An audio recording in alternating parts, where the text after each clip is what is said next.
Space సైన్స్‌కి సంబంధించిన current అఫైర్స్‌లో భాగంగా ఈరోజు మనం ఇటీవల భారత అంతరిక్ష పరిశోధన సంస్థ అనగా ఇస్రో అత్యంత ప్రతిష్టాత్మకంగా నిర్వహించినటువంటి ఒక ముఖ్యమైన ప్రయోగం గురించి డిస్కషన్ చేయబోతున్నామండి. మరి ఆ ముఖ్యమైన ప్రయోగం ఏంటి అంటే ఎస్ఎస్ఎల్వి డి1 ప్రయోగం. ఫస్ట్ మనం ఏం చేయాల్సి ఉంటుంది అంటే ఎస్ఎస్ఎల్వి గురించి డిస్కషన్ చేయాల్సి ఉంటుంది. అసలు ఎస్ఎస్ఎల్వి అనేది ఏంటి అంటే ఇటీవల ఇస్రో నూతనంగా అభివృద్ధి చేసినటువంటి ఒక rocket. Nothing but is a launch vehicle. మరి ఇస్రో ఈ రాకెట్ ని ఎటువంటి రాకెట్ గా అభివర్ణించింది అంటే is a new generation rocket. ఎందుకోసం అంటే భవిష్యత్తు అవసరాలను దృష్టిలో ఉంచుకొని నూతనంగా అభివృద్ధి చేసినటువంటి రాకెట్ కాబట్టి ఇక ఇప్పటి నుండి మీ అందరికీ ఎస్ఎస్ఎల్వి అనగానే అది ఏ రాకెట్ అనే క్లారిటీ ఉండాలి అంటే is a new generation rocket. మరి ఈ రాకెట్ యొక్క అబ్రివేషన్ ఏంటి అంటే small satellite launch vehicle. Small satellite launch vehicle. అసలు ఇస్రో ఈ రాకెట్ ని ఎందుకోసం అభివృద్ధి చేసింది అంటే చిన్న తరహా ఉపగ్రహాలను ప్రయోగించేందుకై. ఒక్కసారి ఆ రాకెట్ యొక్క అబ్రివేషన్ ని జాగ్రత్తగా పరిశీలించండి. అబ్రివేషన్ ఏంటంటే small satellite launch vehicle. Abbreviation లోనే అద్భుతమైన మీనింగ్ ఉంది. స్మాల్ శాటిలైట్ ని లాంచ్ చేసేందుకై అభివృద్ధి చేసినటువంటి వెహికల్ అని అర్థమండి. ఇక్కడ మీ అందరికీ ఒక చిన్న క్లారిటీ ఉండాలి అండి. అసలు ఎస్ఎస్ఎల్వి అనేటువంటి రాకెట్ ని అభివృద్ధి చేసే బాధ్యతను ఇస్రో తన వాణిజ్య విభాగం అయినటువంటి ఒక సంస్థకి అప్పగించింది. మరి ఆ సంస్థ పేరు ఏంటి అంటే ఎన్ఎస్ఐఎల్. ఈ సంస్థ యొక్క పూర్తి పేరు new space India limited. New space India limited. ఇక ఇప్పటి నుండి మీ అందరికీ ఇస్రోకు సంబంధించినటువంటి ఎస్ఎస్ఎల్వి రాకెట్ అనగానే వెంటనే ఏ సంస్థ గుర్తుకు రావాలి అంటే ఎన్ఎస్ఐఎల్ అనే సంస్థ గుర్తుకు రావాలి. అసలు సాధారణంగా చిన్న తరహా ఉపగ్రహాలు అనగానే మీ అందరికీ మూడు రకాలైన ఉపగ్రహాలపై క్లారిటీ ఉండాలి. ఆ మూడింటిలో ఫస్ట్ వన్ ఏంటి అంటే mini satellites, second one micro satellites, third one nano satellites. ఈ విధంగా చిన్న తరహా ఉపగ్రహాలు అనగానే mini, micro and nano satellites. అసలు ఇస్రో ఇటువంటి ఒక రాకెట్ ని ఎందుకోసం అభివృద్ధి చేసింది అంటే దానికి ఒక కారణం ఉంది. మరి ఆ కారణం ఏంటంటే ఈ రోజు ప్రపంచవ్యాప్తంగా ఎటువంటి ఉపగ్రహాల ప్రయోగాలకు ప్రాధాన్యత పెరిగిపోయింది అంటే చిన్న తరహా ఉపగ్రహాల ప్రయోగాలకు. మరి అటువంటి ప్రయోగాలకు సంబంధించినటువంటి వాణిజ్య మార్కెట్ ని అనగా కమర్షియల్ మార్కెట్ ని శాసించేటువంటి ఉద్దేశంతో మన ఇస్రో అత్యంత ప్రతిష్టాత్మకంగా ఈ రాకెట్ ని అభివృద్ధి చేయడం జరిగింది. సబ్జెక్ట్ ని జాగ్రత్తగా అర్థం చేసుకునే ప్రయత్నం చేయండి. ప్రస్తుతం ప్రపంచవ్యాప్తంగా ఎటువంటి ఉపగ్రహాల ప్రయోగాలకు ప్రాధాన్యత పెరిగిపోయింది అంటే చిన్న తరహా ఉపగ్రహాల ప్రయోగాలకు. మరి అటువంటి ఉపగ్రహాల ప్రయోగాలకు సంబంధించినటువంటి వాణిజ్య మార్కెట్ ని శాసించేటువంటి లక్ష్యంతో ఇస్రో అత్యంత ప్రతిష్టాత్మకంగా ఈ రాకెట్ ని అభివృద్ధి చేయడం జరిగింది. వెంటనే మీ అందరికీ డౌట్ వచ్చేసి ఉంటుంది, మన ఇస్రో ఈ రాకెట్ ద్వారా ప్రపంచాన్ని శాసించడం సాధ్యమా?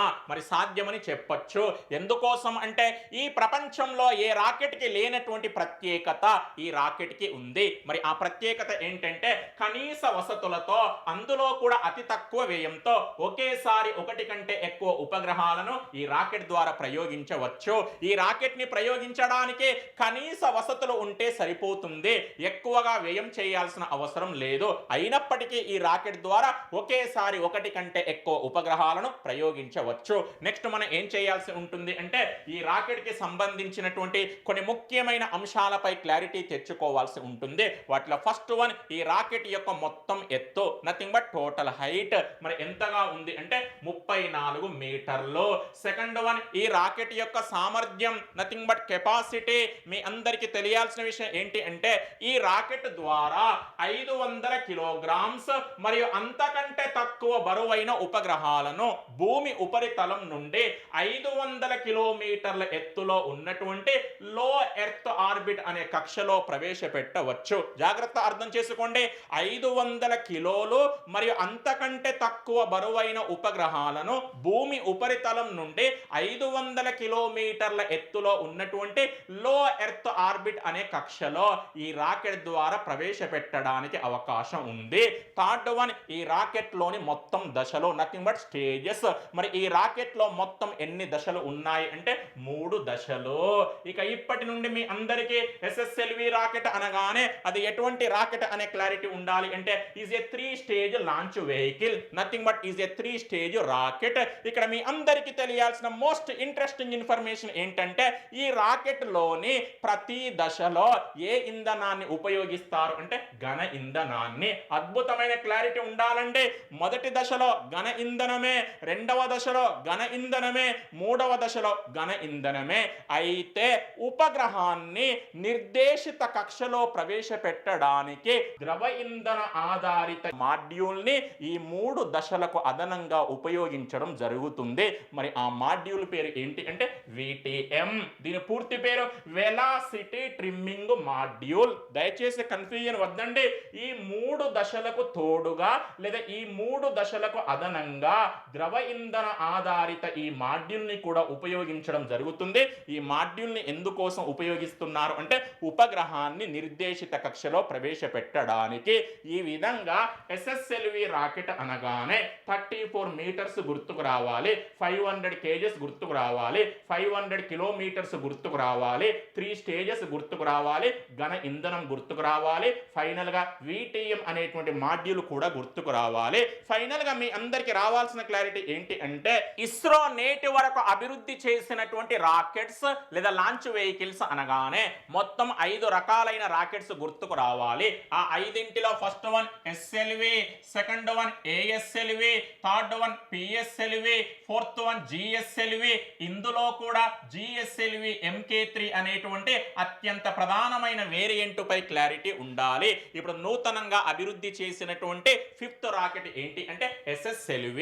మరి వీటిలో SLV అనేది ఫస్ట్ జనరేషన్ రాకెట్ కాగా ASLV అనేది second generation rocket, PSLV third generation rocket, GSLV fourth generation rocket. నూతనంగా అభివృద్ధి చేసినటువంటి SSLV అనేది is a new generation rocket. మరి ఈ 5ంటిలో ప్రస్తుతం ఇస్రో ఎన్నింటిని ఉపయోగిస్తుంది అంటే 3ంటిని మాత్రమే. ఆ 3ంటిలో first one PSLV, second one GSLV, third one ఏంటి అంటే SSLV.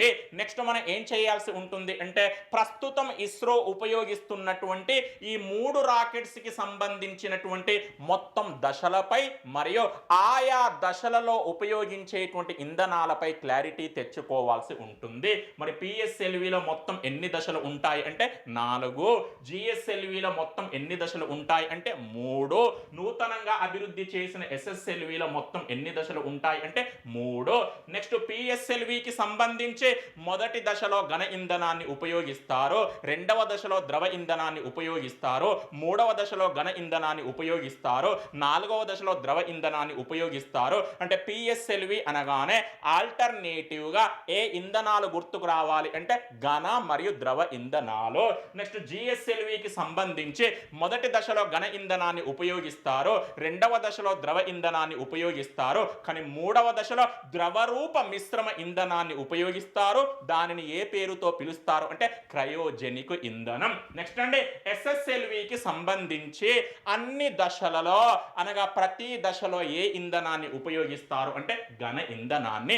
అద్భుతమైన క్లారిటీ ఇచ్చానండి. ఎగ్జామ్లో ఎటువంటి క్వశ్చన్ అడిగినా నీట్గా ఆన్సర్ చేసే ప్రయత్నం చేయండి. నెక్స్ట్ మనం దేని గురించి డిస్కషన్ చేయాల్సి ఉంటుంది అంటే SSLV D1 ప్రయోగం గురించి. ఫస్ట్ ఆఫ్ ఆల్ మీ అందరికీ తెలియాల్సిన క్లారిటీ ఏంటి అంటే SSLV D1 ప్రయోగం అనేది ఇస్రో ప్రయోగాత్మకంగా నిర్వహించినటువంటి తొలి SSLV ప్రయోగం. సింపుల్ గా చెప్పాలి అంటే SSLV రాకెట్ ని ప్రయోగించడం ఇదే మొట్టమొదటిసారి. మరి ఈ ప్రయోగాన్ని ఏ రోజు నిర్వహించారు అంటే 2022 ఆగస్టు 7న. ఇక్కడ ఆగస్టు 7 అనేది చరిత్రలో చిరస్థాయిగా నిలిచిపోతుంది. మరి ఆ డేట్ ను గుర్తు పెట్టుకోవడం చాలా ఈజీ అండి. ఆగస్టు 7 అనగానే మీ అందరికీ 2 ఇంపార్టెంట్ డేస్ గుర్తుకు రావాలి. అందులో first one national handloom day, second one national javelin day. Simple గా చెప్పాలి అంటే జాతీయ చేనేత దినోత్సవం మరియు జాతీయ జావెలిన్ దినోత్సవం. మరి 2022 ఆగస్టు 7న ఇస్రో ఈ ప్రయోగాన్ని ఎక్కడి నుండి నిర్వహించింది అంటే ఆంధ్రప్రదేశ్ రాష్ట్రంలోని శ్రీహరికోటలో ఉన్నటువంటి సతీష్ ధావన్ స్పేస్ సెంటర్ నుండి. ఈ స్పేస్ సెంటర్ యొక్క పాత పేరు ఏంటి అంటే SHAR షార్. మరి ఈ రాకెట్ ద్వారా మొత్తం ఎన్ని ఉపగ్రహాలను అంతరిక్షంలోకి ప్రయోగించారు అంటే రెండింటిని. ఈ రెండు కూడా ఏ ఉపగ్రహాలు అంటే స్వదేశీ ఉపగ్రహాలు. ఈ రెండింటిలో ఒకటి ప్రైమరీ శాటిలైట్ కాగా మరొకటి ఏంటి అంటే కో ప్యాసింజర్ శాటిలైట్. తెలుగు భాషలో చెప్పాలి అంటే ఒకటి ప్రధానమైన ఉపగ్రహం కాగా మరొకటి తోటి ఉపగ్రహం. మరి ప్రధానమైన ఉపగ్రహం పేరు ఏంటి అంటే EOS-2. దీన్ని ఎవరు అభివృద్ధి చేశారు అంటే ఇస్రో. తోటి ఉపగ్రహం పేరు ఏంటి అంటే ఆజాదీ షాట్. దీన్ని ఎవరు అభివృద్ధి చేశారు అంటే చెన్నై ప్రధాన కార్యాలయంగా కార్యకలాపాలు నిర్వహిస్తున్నటువంటి SKI అనే సంస్థ. ఈ సంస్థ పూర్తి పేరు space kids India. Space kids India. మరి ఈ రెండు ఉపగ్రహాలలో మొదటి ఉపగ్రహం యొక్క బరువు ఎంత అంటే 135 కిలోగ్రామ్స్. దీనిని ఎటువంటి ఉపగ్రహంగా చెబుతున్నారు అంటే ఈజ్ ఏ మైక్రోషాట్. మరి రెండవ ఉపగ్రహం యొక్క బరువు ఎంత అంటే కేవలం 8 కిలోగ్రామ్స్ మాత్రమే. దీనిని ఎటువంటి ఉపగ్రహంగా చెబుతున్నారు అంటే ఈజ్ ఏ క్యూబ్ షాట్.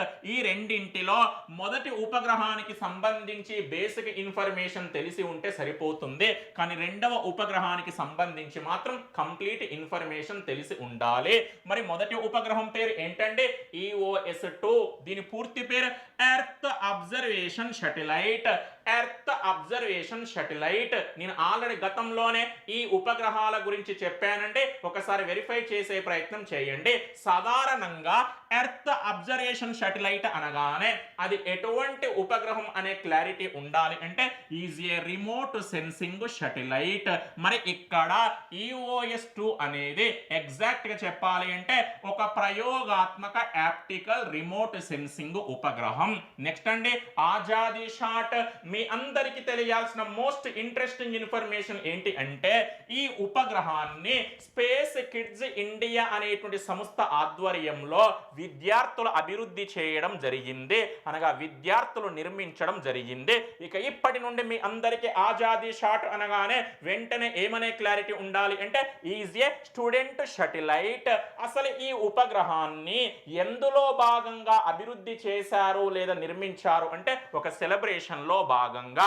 ఆ సెలబ్రేషన్ పేరు ఏంటి అంటే ఆజాదీ కా అమృత్ మహోత్సవ్. మీ అందరికీ తెలుసండి భారతదేశానికి స్వాతంత్ర్యం సిద్ధించే 2022 నాటికి 75 సంవత్సరాలు పూర్తయిన సందర్భంగా మన భారత ప్రభుత్వం అధికారికంగా నిర్వహించినటువంటి సెలబ్రేషన్ ఏంటి అంటే ఆజాదీ కా అమృత్ మహోత్సవ్. అసలు ఆజాదీ షాట్ అనేటువంటి ఈ ఉపగ్రహం ద్వారా అంతరిక్షంలోకి మొత్తం ఎన్ని పేలోడ్స్ ని అనగా ఎన్ని పరికరాల్ని పంపించడం జరిగింది అంటే 75. ఇక్కడ మీ అందరికీ తెలియాల్సిన చిన్న క్లారిటీ ఏంటి అంటే ఈ 75 పేలోడ్స్ ని భారతదేశంలోని 75 ప్రభుత్వ పాఠశాలలకు చెందినటువంటి విద్యార్థులు ఇంకా ఎగ్జాక్ట్ గా చెప్పాలి అంటే బాలికలు అభివృద్ధి చేయడం జరిగింది. ఈ స్వతంత్ర భారతదేశ చరిత్రలో పూర్తిగా బాలికలచే అభివృద్ధి చేయబడ్డటువంటి లేదా నిర్మించబడ్డటువంటి మొట్టమొదటి ఉపగ్రహం ఏంటి అంటే ఆజాదీ షాట్. నేటి వరకు ఎన్నడూ కూడా పూర్తిగా బాలికలచే ఒక ఉపగ్రహం నిర్మించబడలేదు. మరి నిర్మించబడ్డటువంటి మొట్టమొదటి ఉపగ్రహం ఏంటి అంటే ఆజాదీ షాట్. మరి ఈ ఉపగ్రహ నిర్మాణంలో పాలు పంచుకున్నటువంటి 75 ప్రభుత్వ పాఠశాలల్లో అత్యధిక పాఠశాలలు ఉభయ తెలుగు రాష్ట్రాలకు చెందినవి కావడం విశేషం. అందులో కూడా ఈ 75 ప్రభుత్వ పాఠశాలల్లో అత్యధిక పాఠశాలలు మన భారతదేశంలోని గ్రామీణ ప్రాంతాలకు చెందినవి కావడం విశేషం. అంటే ఇక్కడ మీ అందరికీ తెలియాల్సిన విషయం ఏంటి అంటే ఆజాదీ కా అమృత్ మహోత్సవ్లో భాగంగా నిర్మించబడ్డటువంటి ఈ ఉపగ్రహ నిర్మాణంలో ఎవరికి అత్యధిక ప్రాధాన్యతను ఇచ్చారు అంటే గ్రామీణ ప్రాంతాలకు చెందినటువంటి బాలికలకు. ఇక ఇప్పటి నుండి మీ అందరికీ మన భారతదేశ స్వాతంత్ర్యానికి సంబంధించి 75 ఇయర్స్ సెలబ్రేషన్ అనగానే ఏ సెలబ్రేషన్ గుర్తుకు రావాలి అంటే ఆజాదీ కా అమృత్ మహోత్సవ్. మరి ఇందులో ఆజాదీ ఆజాదీ అనగానే ఏ ఉపగ్రహం గుర్తుకు రావాలి అంటే ఆజాదీ షాట్. మరి ఆజాదీ షాట్ అనే ఉపగ్రహం పేరు చెప్పగానే ఎన్ని పేలోడ్స్ గుర్తుకు రావాలి అంటే 75. 75 పేలోడ్స్ అనగానే ఎన్ని ప్రభుత్వ పాఠశాలలు గుర్తుకు రావాలి అంటే 75. అద్భుతమైన క్లారిటీ ఇచ్చానండి. ఫైనల్ గా మీ అందరికీ తెలియాల్సినటువంటి ఇంట్రెస్టింగ్ ఇన్ఫర్మేషన్ ఏంటి అంటే మన ఇస్రో 2022 ఆగస్టు 7న SSLV D1 అనే రాకెట్ ద్వారా అత్యంత ప్రతిష్టాత్మకంగా ప్రయోగించినటువంటి ఈ 2 స్వదేశీ ఉపగ్రహాలు నిర్దేశించిన కక్షలో కాకుండా వేరే కక్షలో ప్రవేశించడం జరిగింది. మరి నిర్దేశించిన కక్ష ఏంటి అంటే వృత్తాకార కక్ష, నథింగ్ బట్ సర్క్యులర్ ఆర్బిట్. మరి వేరే కక్ష ఏంటి అంటే దీర్ఘ వృత్తాకార కక్ష, నథింగ్ బట్ ఎలిప్టికల్ ఆర్బిట్. ఈ విధంగా వృత్తాకార కక్షలో ప్రవేశించాల్సినటువంటి ఈ 2 ఉపగ్రహాలు ఏ కక్షలో ప్రవేశించాయి అంటే దీర్ఘ వృత్తాకార కక్షలో. అంటే అత్యంత ప్రతిష్టాత్మకంగా ఇస్రో నిర్వహించినటువంటి ఈ ప్రయోగం అనేది పాక్షికంగా మాత్రమే విజయవంతమైంది. ఇంకా ఎగ్జాక్ట్ గా చెప్పాలి అంటే ఈ ప్రయోగం అనేది విఫలమైంది. ఇక్కడ మీ అందరికీ తెలియాల్సిన చిన్న క్లారిటీ ఏంటి అంటే మన ఇస్రో అత్యంత ప్రతిష్టాత్మకంగా నిర్వహించినటువంటి మొట్టమొదటి PSLV ప్రయోగం కూడా విఫలం కావడం విశేషం. మరి మొట్టమొదటి PSLV ప్రయోగాన్ని ఏ సంవత్సరంలో నిర్వహించారు అంటే 1993లో. ఇంకా ఎగ్జాక్ట్ గా చెప్పాలి అంటే 1993 సెప్టెంబర్ 20న. ఆ రాకెట్ పేరు ఏంటి అంటే PSLV D1.